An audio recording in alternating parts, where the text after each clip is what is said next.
Hello दोस्तों, आप सभी का अपने YouTube चैनल पे स्वागत है। तो चलो भाइयों, अब अपने टॉपिक को आगे बढ़ाते हैं। तो नेक्स्ट क्वेश्चन पे अपने चलते हैं। जो भी आपको मैंने क्वेश्चन करवाए हैं, आपने अच्छे से उसकी प्रैक्टिस की होगी तो आपको समझ में भी आ रही होगी। तो चलिए अब अपने टॉपिक को आगे बढ़ाते हैं। 7,000 रुपये की राशि है, ठीक है ना। कुछ भाग को 6% की दर से, कुछ भाग को 4% की दर से निवेश किया जाता है। 5 साल बाद में 1600 रुपये का आपको सिंपल इंटरेस्ट प्राप्त होता है। दोस्तों 6%, ये 4%, बीच में आएगा ओवरऑल। बताओ 1600 रुपये ब्याज मिला है आपको पूरी पेमेंट पर, है ना। बराबर इसका आपको PRT निकाल लो। P की वैल्यू कितनी है? 7,000। R की वैल्यू ज्ञात करनी है। T का मान 5 साल है, बटे में 100, 0 से 0, ये 0, इससे 5 साते या 5 को इससे काट लो तो 32 5 160 होता है। तो 32 बटे कितना आ गया दोस्तों? 7। इसका मतलब R की वैल्यू आ गई, पूरी पेमेंट पर आपको इतना ब्याज मिलेगा ओवरऑल। तो ये ओवरऑल कहाँ आता है? बीच में 32 बटे 7%।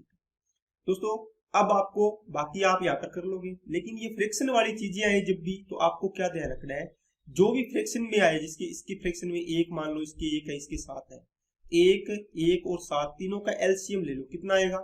7 आएगा। सभी में गुणा कर दो। यहाँ से जो रकम आएगी, जैसे इसको भी 7 से गुणा करोगे, इसको भी 7 से गुणा करोगे, इसको भी 7 से नहीं, एलसीएम से गुणा करो। एलसीएम कितना है? 7, इसलिए 7 से गुणा। यहाँ कितना बनेगा? 42%। यहाँ 7 चौके 28%। यहाँ कितना बनेगा? देखो 7 से 60 कट गया तो कितना? 32%। अब इसमें एलिगेशन लगाना आपको आसान हो जाएगा। कितना बचेगा दोस्तों? 4। यहाँ से कितना आएगा दोस्तों? 10। तो यहाँ से 2 रेशो कितना आ गया? 5। तो 2 और 5, 7 की वैल्यू आपके पास आएगी 7,000 रुपये। 1 की वैल्यू कितनी आएगी? 1,000 रुपये। तो 2 की वैल्यू कितनी आएगी? 2,000 रुपये। 5 की वैल्यू कितनी आएगी? 5,000 रुपये। ठीक है ना। इस प्रकार आप इस क्वेश्चन को आराम से सिंपल तरीके से कर सकते हैं। ठीक है। करने के इसके 2 तरीके और भी हैं, वो मैंने आपको बताए हैं, तो आप उससे भी कर सकते हो। या आप इसका जैसे मान लो इसके तरीके से करो आप। कौन सा? कि सर हमें तो ये बताओ कि 1600 रुपये मान लो ब्याज है इसका 5 साल का, तो 5 साल का आप 6% की दर से निकाल लो ना, कितना बनेगा? या निकाल दे, या मैं आगे वाले पेज पे कर देता हूँ। 6 और 4% है ना, 6% और 4% है, 7,000 का। देखो दोस्तों 1600 रुपये आपको ब्याज मिल रहा है पूरी पेमेंट पर। तो पहले भाग पर यहाँ आएगी, दूसरे भाग पर यहाँ आएगी, या पहला भाग या दूसरा भाग, यहाँ पर ओवरऑल आ गया। आया कि नहीं आया ओवरऑल? ठीक है ना। बताओ 5 साल में 1600 रुपये ब्याज मिल रहा है पूरी पेमेंट पर। तो बताओ 7,000 रुपये का 6% की दर से अगर 5 साल का होता तो कितना ब्याज बनता? 0 से 0, 7 6 42, 42 5 ये कितना आएगा? 210। ठीक है ना, इतना ही आएगा क्या?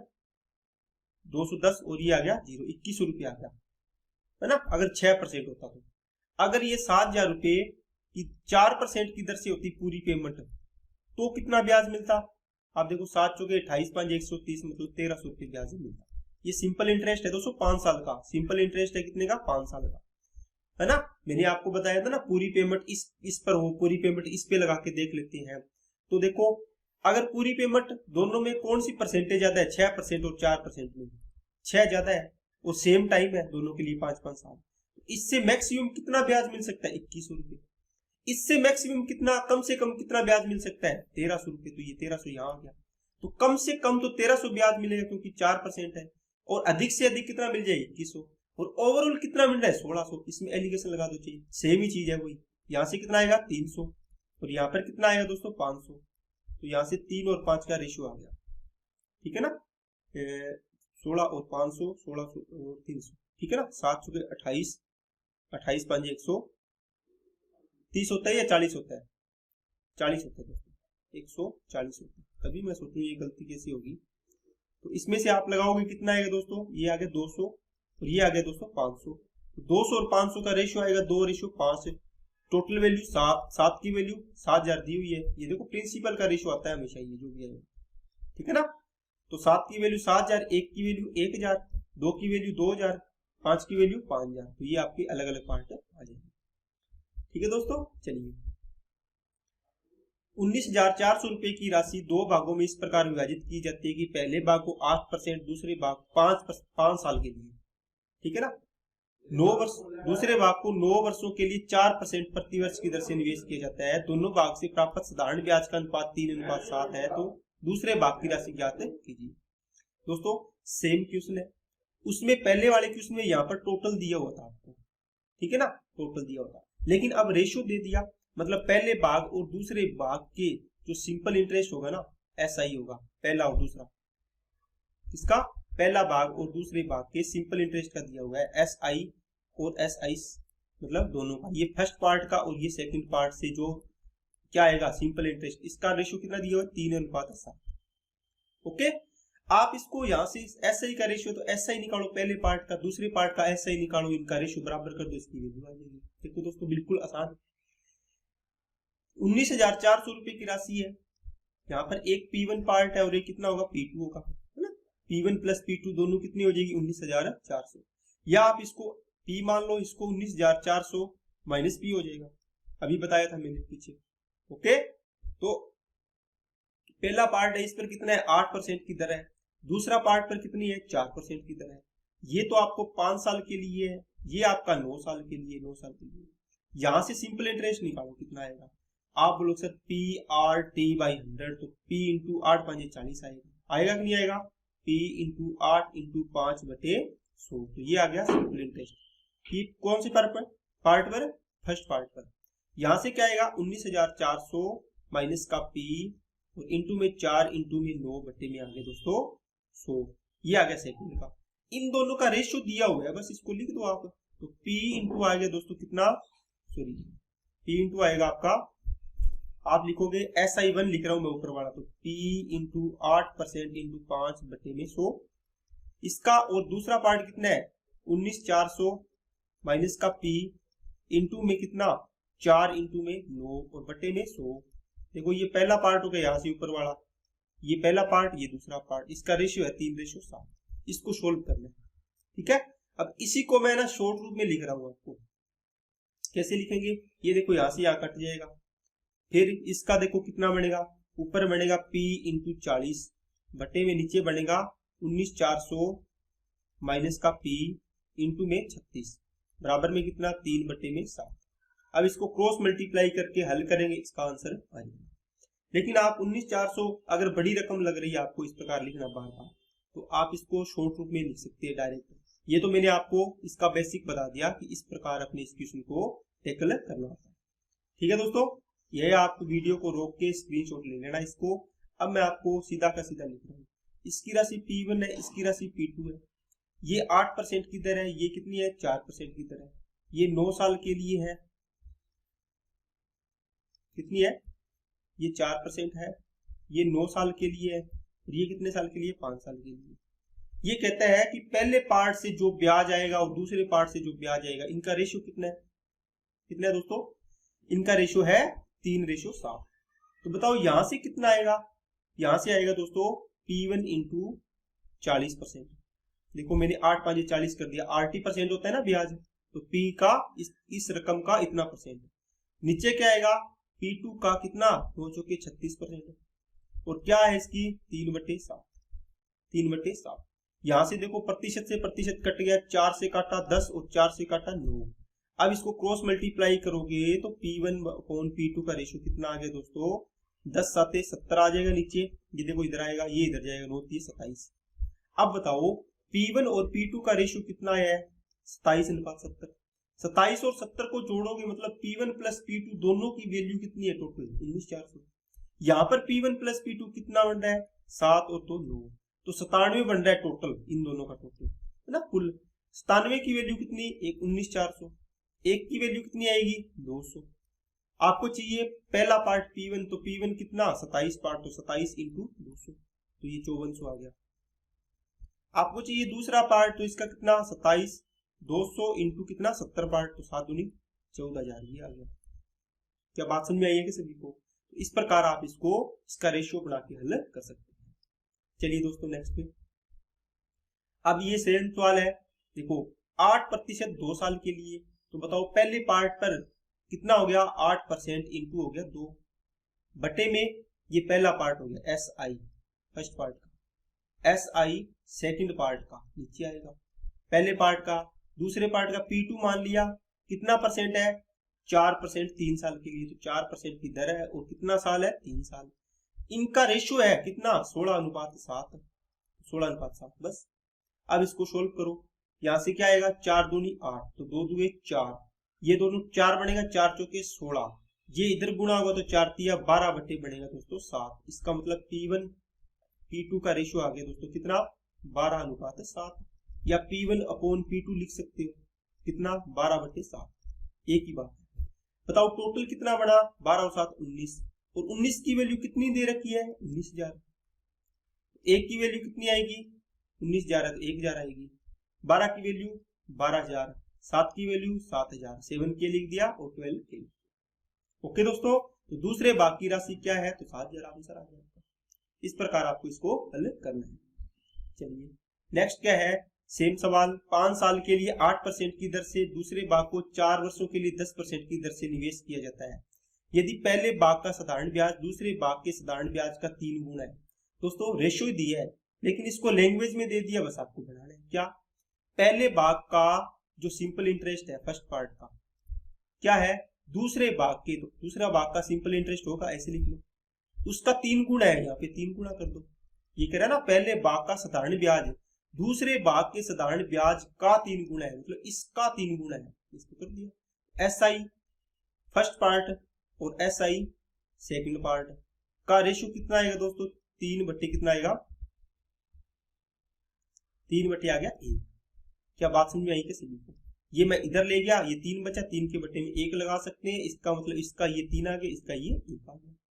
अब ये लाइन तो आपको दी हुई थी, अब की बार आपको बनानी पड़ी, बाकी सारी चीजें सेम है।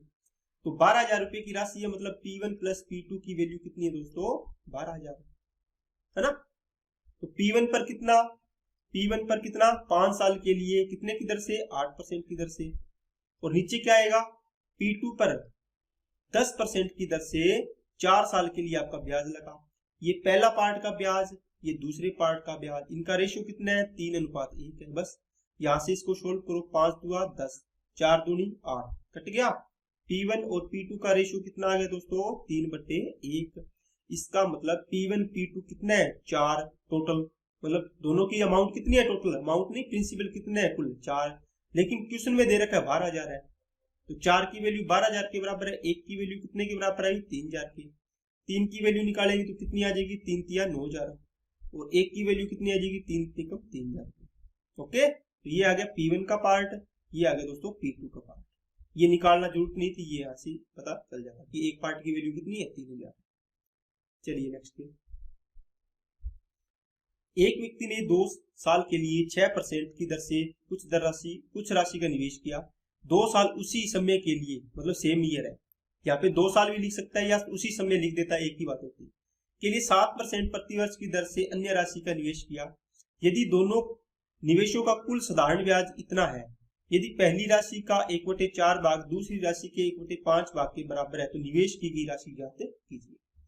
दोस्तों अब ये सवाल है, थोड़ा सा आपको चेंज किया है, थोड़ी लैंग्वेज में दिया है, थोड़ा सा समझना भी पड़ेगा, थोड़ा सा करना भी पड़ेगा। तो अगर आप दिमाग लगाओगे तो आप सोचोगे सर बाकी सारी चीजें तो ठीक है, कोई राशि ये कहता है कि एक व्यक्ति 2 साल के लिए 6% प्रतिवर्ष की दर से कुछ राशि का निवेश किया, 2 वर्ष उसी समय के लिए 7% प्रतिवर्ष की दर से अन्य राशि का निवेश किया। मान लो यहाँ पर P1 राशि है ना, इसको कितने साल के लिए 6% की दर से 2 साल के लिए निवेश किया, और कहता है अन्य राशि P2 मान लो 7% की दर है और टाइम कितना है 2 साल है के लिए निवेश किया। दोनों से इससे और इससे टोटल साधारण ब्याज कितना है, यहाँ से आएगा SI1, यहाँ से आएगा SI2, इन दोनों को ऐड कर देंगे, टोटल कितना आएगा दोस्तों 2478 रुपए आएगा ब्याज। ये चीज दी हुई। अब आपको ना P1 P2 की जगह इसने कुछ दे दिया राशि। देखो पहली राशि का 1/4 भाग, मान लो P1 का 1/4 भाग, दूसरी राशि के 1/5, तो दूसरी राशि कितनी है P2 के 1/5 भाग के बराबर है, बराबर कर दो। यहाँ से P1 और P2 का रेशियो बढ़ाओ, कितना आएगा आप बोलो सर 4 रेशियो आ गया 5। क्या इतनी बात समझ में आई क्या सभी को? ये 4 इधर चला जाएगा, ये P1 P2 इधर आ गया, तो P1 और P2 का रेशियो आ गया 4।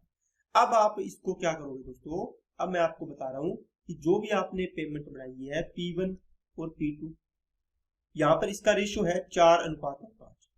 आप इसको 4x 5x ले सकते हो, 4 5 ले सकते हो, 40 50 ले सकते हो, 400 500 ले सकते हो, है ना।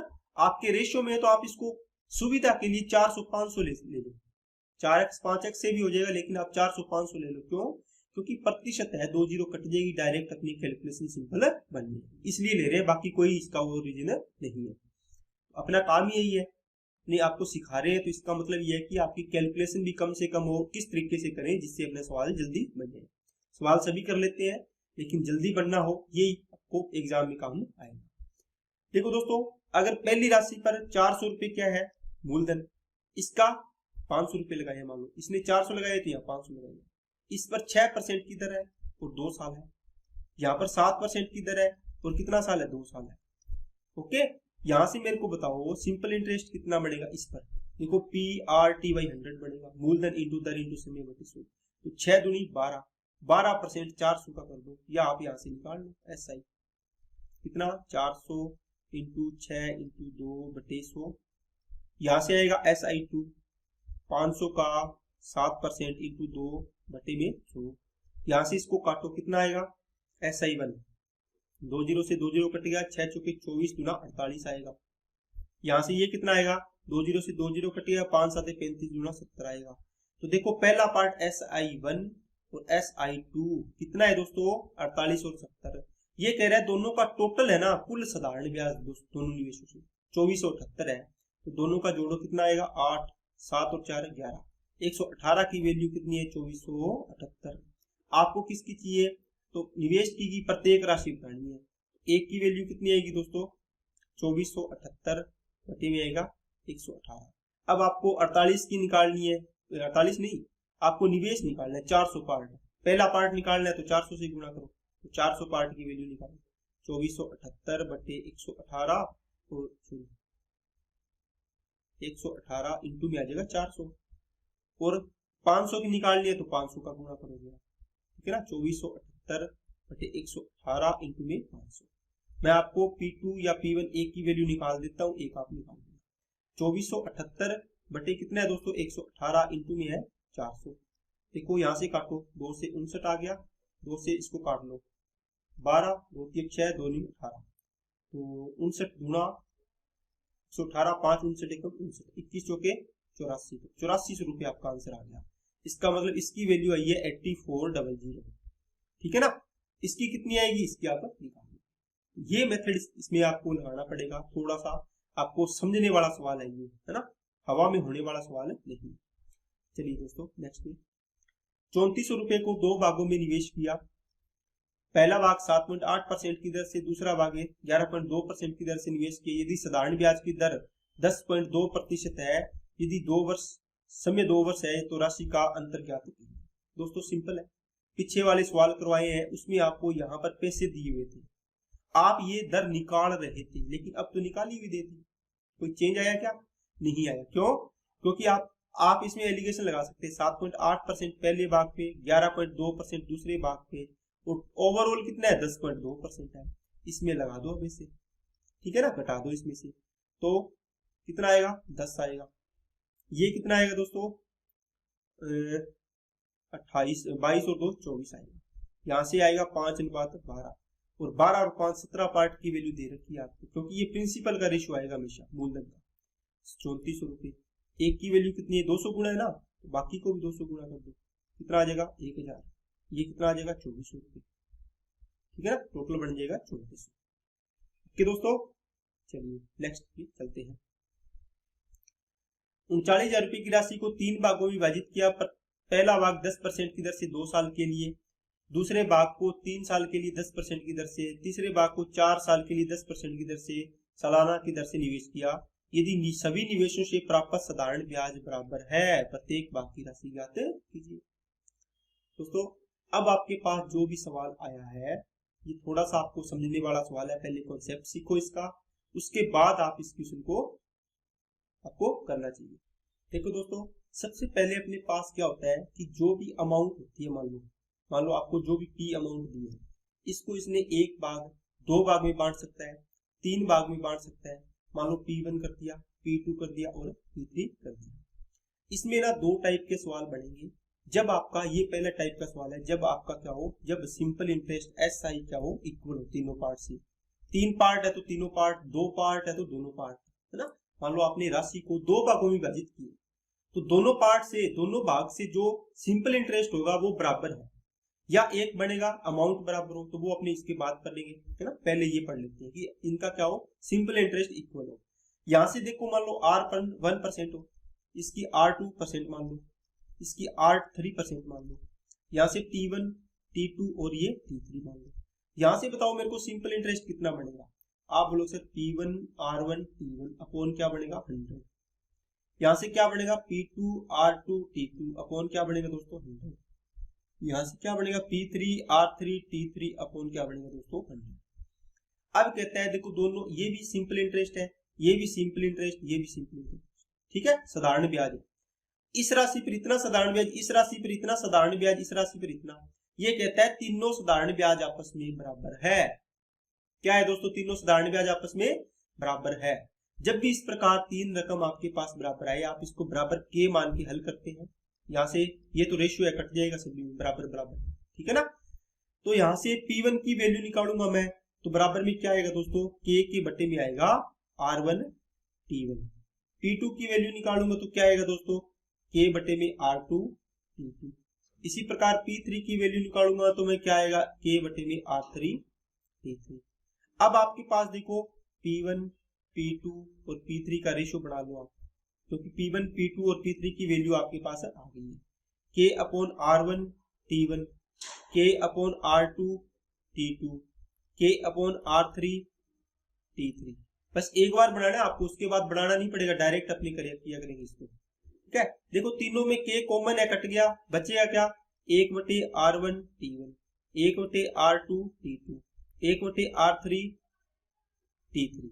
ये फाइनल रिजल्ट बनेगा किसका, इसके किसका रेशो, मूलधन के, जो भी आप पार्ट में बांटो। 3 भाग है तो 3 भागों का रेशो। अगर 2 ही भाग होते तो 1/R1 T1 अनुपात 1/R2 T2 होता। 3 भाग है तो 1/R1 R3 T3 तक जाता। 4 भाग होता तो R4 T4 तक जाता। 5 होता तो R5 इतना जाता। इतना तो जाएगा नहीं, 2 या 3 भाग में ही आपका आंसर है, इतना ही सवाल बनता है, ठीक है ना। लेकिन चला भी जाए तो आप इसको कर सकते हो।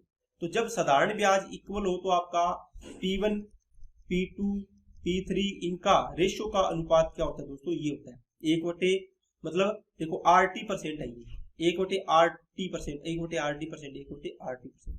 पहले भाग है, दूसरा भाग है, तीसरा है, चौथा है। ओके, इस प्रकार आपको करना है।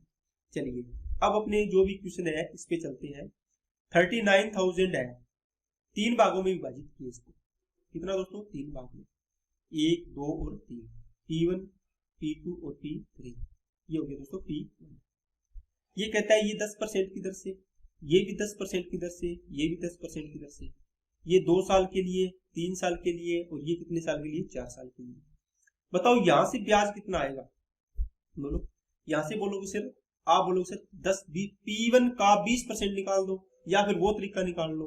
तो P1 P2 और P3 का रेशियो क्या आएगा, यहां से डायरेक्ट करो, 1/, क्या आएगा RT%, तो 10 दुआ 20 आएगा।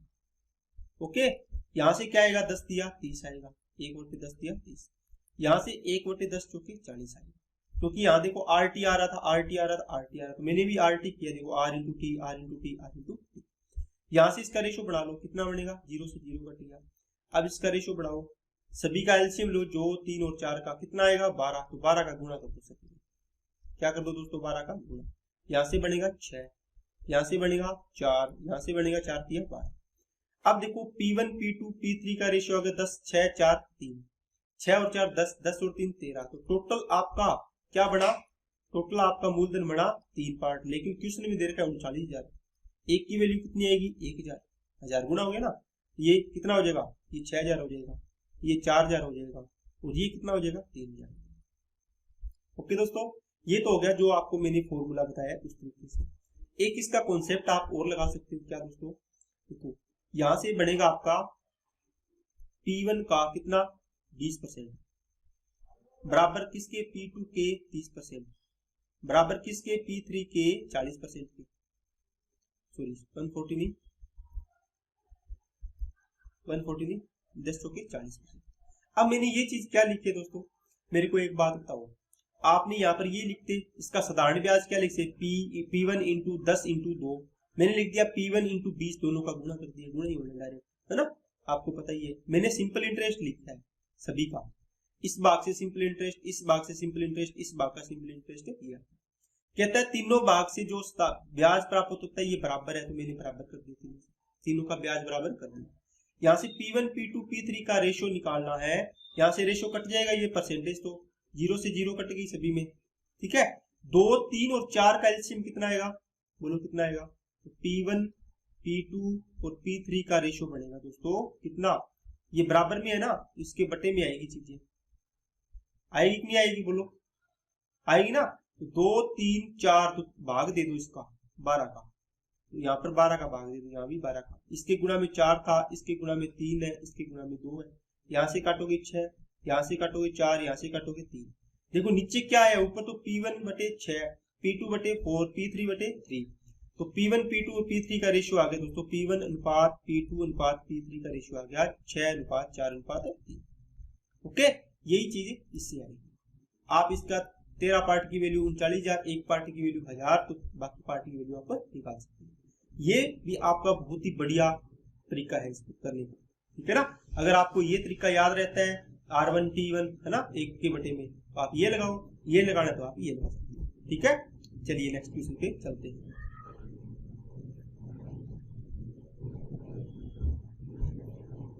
₹14,400 की राशि को पहला भाग 2% की दर से 3 साल के लिए, आपने मान लो P1 मान लो, A मान लो, 14,400 को आपने 3 भाग में बांट दिया, A, B और C। ये पहला भाग, दूसरा भाग, तीसरा भाग। तो A का पहले भाग का कितना, 2 इंटू 3 आ गया ना परसेंट। दूसरे भाग के लिए क्या है, दूसरा भाग कितना है, B का 3% की दर से कितना, 4 साल के लिए, और तीसरे साल का कितना 5, C का 4% की दर से 5 साल के लिए। तीनों से साधारण ब्याज बराबर है, तो आपने साधारण ही निकाला है ना, PRT PRT PRT, ABC है ना, इसको धन माना है मैंने, ये P1 मान लो, P2 मान लो, P3 मान लो, कुछ भी मान लो, XYZ मान लो। यहाँ से ये बनेगा 6, A का इंटू 6 बराबर B इंटू 12 बराबर में C इंटू कितना बनेगा 30। देखो जो भी गुणा में आ रहा है ना, इनका आप एलसीएम ले लो, क्या ले लो दोस्तों, एलसीएम ले लो।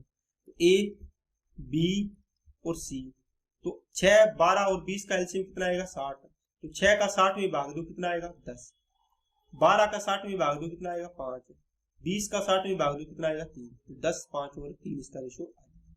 ये टोटल कितनी है, 10 और 5 15 और 3 18, तो 18 की वैल्यू कितनी आएगी 14,400। एक की वैल्यू कितनी आएगी 18, 8 44 होता है ना, तो 800 आ गई। 10 की वैल्यू निकाल दो, 5 की निकाल दो, इसकी निकाल दो, ठीक है ना। एक पार्ट की वैल्यू आने के बाद तो आप जितने मर्जी निकाल सकते। चलिए दोस्तों नेक्स्ट पे, 18,600 को 3 भागों में विभाजित किया, प्रत्येक भाग 2 साल 4 साल 5 साल 10% की दर से निवेश किया जाता है यदि सभी निवेशों से मिश्र धन समान है। दोस्तों अब जो मैंने आपको तरीका बताया था, क्या, देखो यहां पर लिखता हूं मैं, जब सिंपल इंटरेस्ट क्या हो दोस्तों, इक्वल हो सभी पार्ट की, 2 पार्ट है तो 2, 3 है तो 3, उसके लिए P1 अनुपात P2 अनुपात P3 अनुपात डैश चल जाएगा P4 है ना। इनका रेशियो क्या आएगा, 1/R1 T1 अनुपात 1/R2 T2 अनुपात 1/R3 T3 डैश चलता जाएगा, आगे R4 है तो वो भी आ जाएगा। जब क्या हो, अमाउंट इक्वल हो, क्या दोस्तों, अमाउंट या इसको बोलेंगे मिश्र धन इक्वल हो, मिश्र धन क्या हो, इक्वल हो, तो उसके लिए क्या आएगा, P1 P2 P3 का रेशियो, P2 P3 या P4 P5 P6 जो भी होगा उसका रेशियो क्या आएगा दोस्तों, 1/100 प्लस R1 T1 अनुपात 1/100 प्लस R2 T2 अनुपात 1/100 प्लस R3 T3। ठीक है दोस्तों, इसका मैं बेसिक नहीं बता रहा, आप इसको कर सकते हो। अगर आपको समझना हो तो मेरे को कमेंट बॉक्स कर देना, कमेंट में कर देना कि आप इस तरह इसका बेसिक बताओ, तो मैं ये भी बना के बता दूंगा, ठीक है ना। बाकी आप इसको खुद बना सकते हो, कैसे दोस्तों, देखो सिंपल इंटरेस्ट होता है वो तो देखो ये होता है PR इंटू T होता है अपॉन 100 होता है ना इसका। लेकिन जब भी होता है अमाउंट होता है वो क्या होता है, तो अमाउंट में प्रिंसिपल प्लस PRT अपॉन 100 होता है कि नहीं होता। अब इसको सोल्व करोगे तो P कॉमन आएगा, यहाँ से 100 प्लस RT अपॉन क्या आएगा 100, ठीक है ना। ये देखो, ये पार्ट पहला पार्ट P1 का आ जाएगा, P2 into 100 into R1 T1 आएगा, R2 T2 आएगा, इससे दूसरा पार्ट बनेगा। इसमें देखो हम ना ये इसके अंदर 100% मूलधन जोड़ रहे हैं, इसलिए इसमें 100 में ऐड हो रहा है ना, पूरा का पूरा मूलधन ऐड करते हैं प्रिंसिपल में। यहाँ पर ये होता है P प्लस SI, मतलब प्रिंसिपल और सिंपल इंटरेस्ट को जोड़ते हैं, ठीक है ना, इसलिए ये रेशो आता है।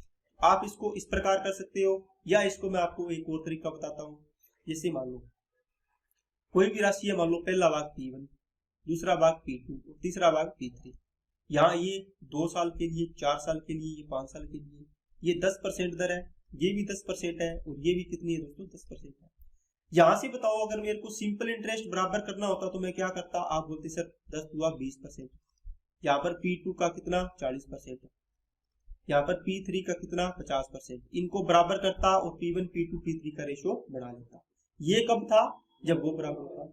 लेकिन मेरे को अमाउंट बराबर करनी है तो P का 120% करो, ठीक है, देखो 120, और P2 का 140% कर दो, और P3 का क्या कर दो 150% कर दो। अब बात समझ में आई होगी दोस्तों आपको, क्योंकि प्रिंसिपल हमेशा 100% मानते हैं।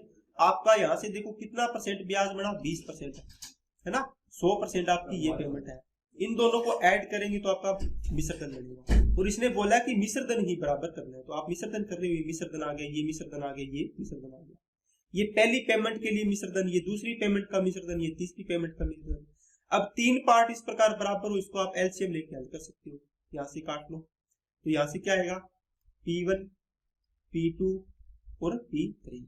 जब भी दोस्तों आपके पास ये हो 12 P1 बराबर में 14 P2, जब भी आपको 14 P2 बराबर में क्या है 15 P3। दोस्तों इसकी शॉर्ट ट्रिक बता रहा हूं आपको। अब इस प्रकार 3 पार्ट बराबर होना तो आप इसको ऐसे कर सकते हो, P1 P2 और P3 का रेशियो क्या आएगा, देखो P1 की वैल्यू निकालनी है ना, तो इसको भूल जाओ, इसका और इसका गुणा करो, तो 14 इंटू 15 कितना आएगा, यहाँ आएगा 14 इंटू 15। P2 की वैल्यू निकालनी है तो P2 को भूल जाओ, इसको इसके अलावा जो भी है इसका गुणा यहाँ कर दो, 12 इंटू 15। P3 की निकालनी है तो P3 को भूल जाओ, इसके अलावा जो भी है इसको गुणा कर दो। ओके दोस्तों, यही आएगा, आप एलसीएम लेके हल करोगे तो भी यही आएगा। अब इसका रेशो बना लो गुणा करके, यहाँ से 3 पार्ट बनेंगे, तीनों पार्ट का योग किसके बराबर होगा, इसके।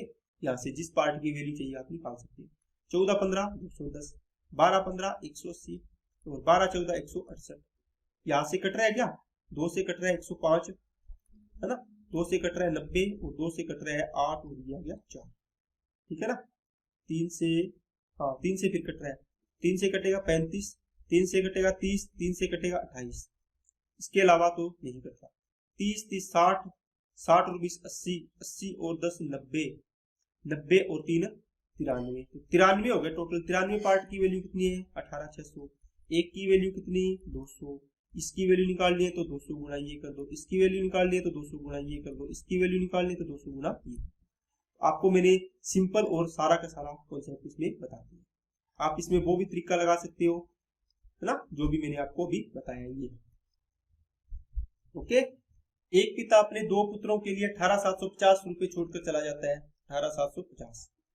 इन बच्चों की उम्र 12 और 14 साल है। यदि इन्हें पैसा 18 वर्ष की उम्र होने पर ही दिया जाता है और इन्हें वर्तमान में पैसा इस प्रकार से बांटी जाएगी, 18 वर्ष होने पर इन्हें बराबर धनराशि प्राप्त हो, तब तक इनके पैसे का 5% वार्षिक साधारण ब्याज की दर से बैंक में जमा कर दिया जाता है।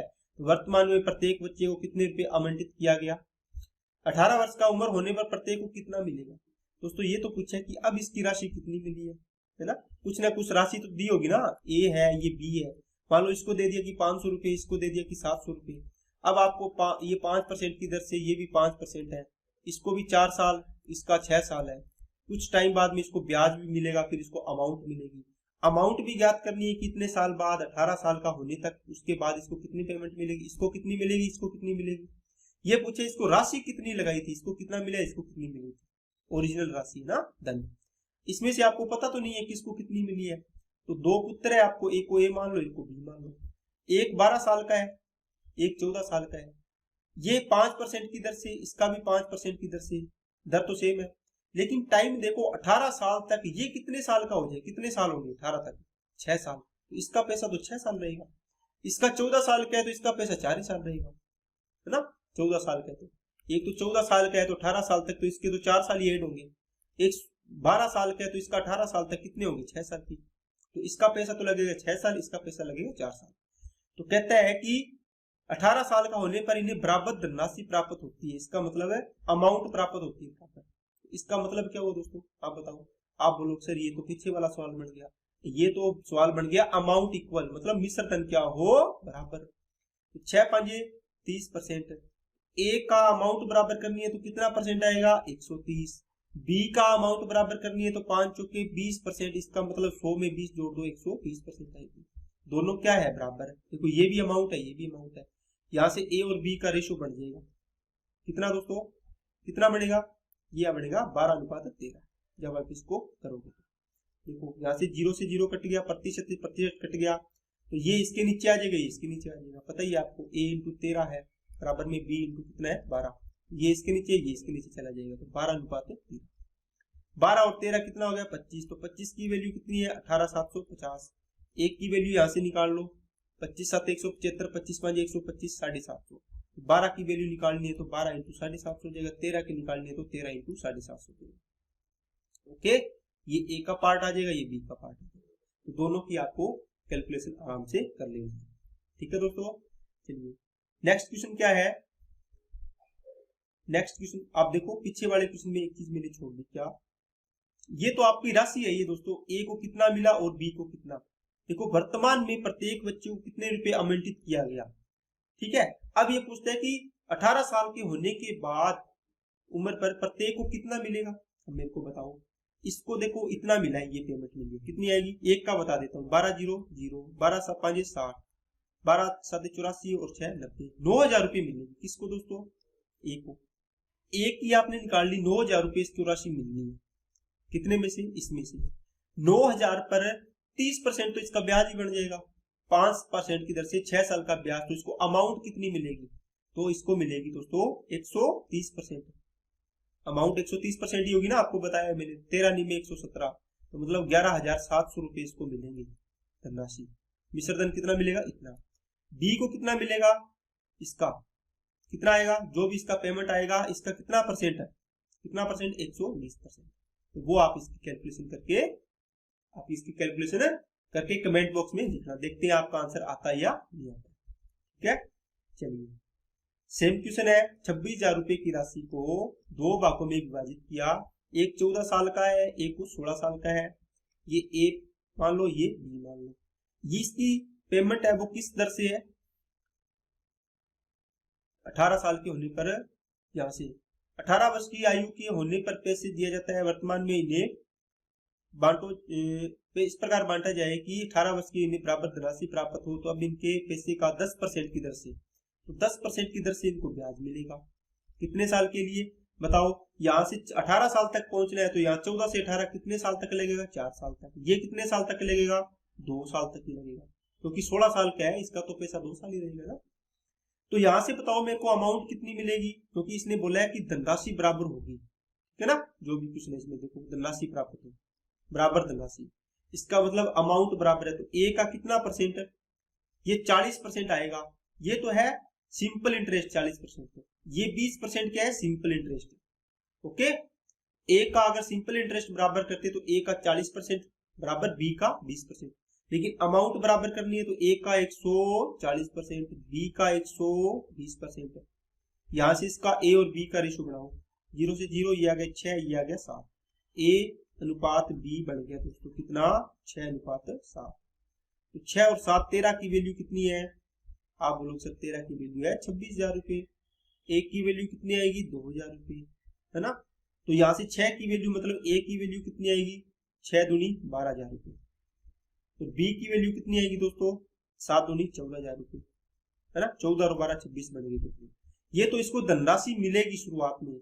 अगर आपको पूछे कि लास्ट में इसको मिश्रधन कितना मिलेगा 18 साल का होने के बाद, तो आप बोलोगे सर इसको ना 140% निकाल दो। देखो ए का 140%, ये धनराशि है, करो इसको 14 12 168, तो ये आ गया दोस्तों 16,800। इसका मिलेगा 120%, मैं डायरेक्ट निकाल रहा हूँ दोस्तों। तो 12 और 14 का मतलब 168 है ना, इसको भी क्या मिलेगी 16,800। तो आप देखो दोस्तों, इसने बोला ही था कि 18 साल की उम्र होने पर इनको बराबर राशि मिलेगी। देखो बराबर मिल रही है, 16,800 इसको मिल रही है, 16,800 इसको मिल रही है। ठीक है ना।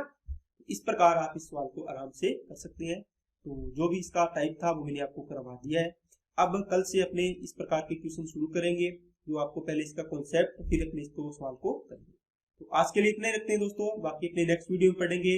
आज अगर वीडियो आपको अच्छी लगी तो लाइक करना, चैनल को सब्सक्राइब जरूर करें। Okay, thank you.